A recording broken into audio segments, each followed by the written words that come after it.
The non-pharmacological management of atrial fibrillation has evolved into a comprehensive fourth pillar of care alongside anticoagulation, rate control, and rhythm control.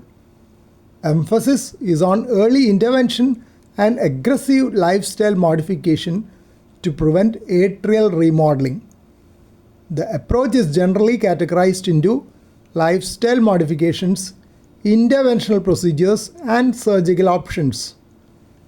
Closure AF trial comparing left atrial appendage closure with best medical therapy in those with atrial fibrillation and high risk for both stroke and bleeding was published on 18th March 2026 at nejm.org.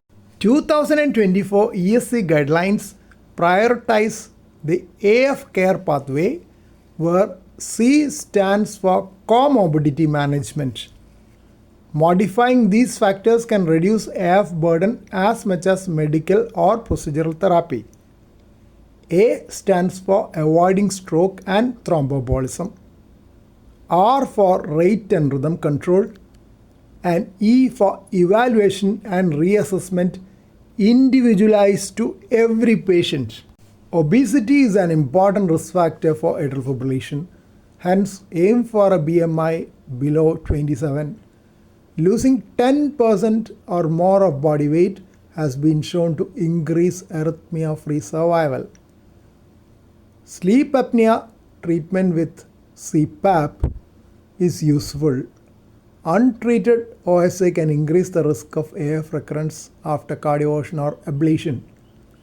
Orbit AF cohort demonstrated that those with sleep disordered breathing who are using CPAP were less likely to have progression of AF disease to more permanent AF. Exercise is another factor. 150 minutes per week moderate intensity aerobic exercise or 75 minutes per week of vigorous intensity aerobic exercise improves cardiovascular health. Regular aerobic exercise may also improve AF-related symptoms, quality of life, and exercise capacity. However, extreme endurance training may actually increase AF risk. Alcohol is a potent trigger. Remember the holiday heart syndrome. Even one drink a day can increase risk. Complete abstinence is often recommended for symptomatic patients. The Mediterranean diet rich in olive oil, fruits and vegetables is highly recommended. If you are on warfarin, maintain consistent intake of vitamin K rich leafy greens.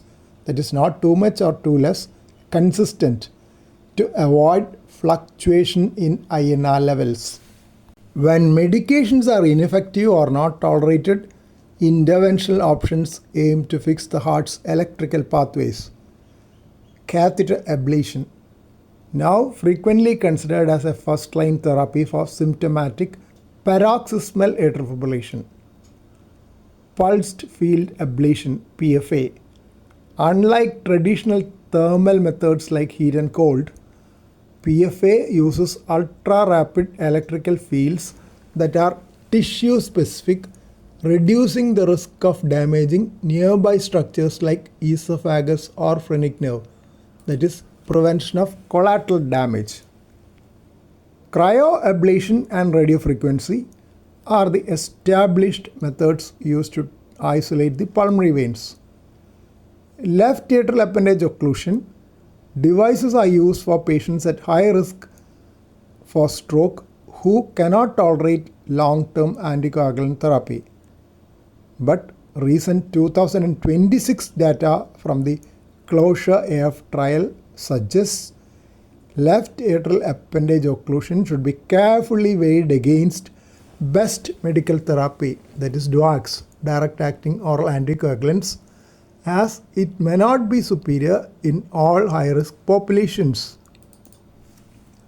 Surgical options are reserved for patients with persistent AF or those already undergoing heart surgery for other reasons. Cox-Maze 4 procedure involves creating a maze of scar tissue to direct electrical signals, often performed during mitral valve or bypass surgery.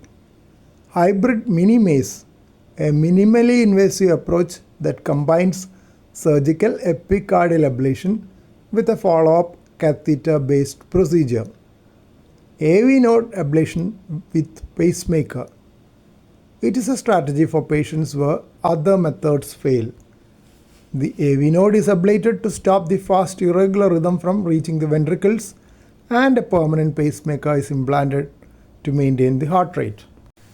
Closure AF trial was a recent multi-center randomized trial from Germany which assigned patients with atrial fibrillation and a high risk for stroke as well as bleeding into either left atrial appendage closure or physician-directed best medical care, including direct oral anticoagulants if eligible. It was a non-inferiority trial with primary composite endpoint which included any stroke, systemic embolism, major bleeding, or cardiovascular or unexplained death in a time to event analysis. Non-inferiority margin was a hazard ratio of 1.3. The study had 912 adult patients with mean charge to VAS score of 5.2 and has blood score of 3. The study concluded that left atrial appendage closure was not non-inferior to physician-directed best medical care. Left atrial appendage closure was associated with a higher risk of primary composite endpoint event over a median follow-up of 3 years.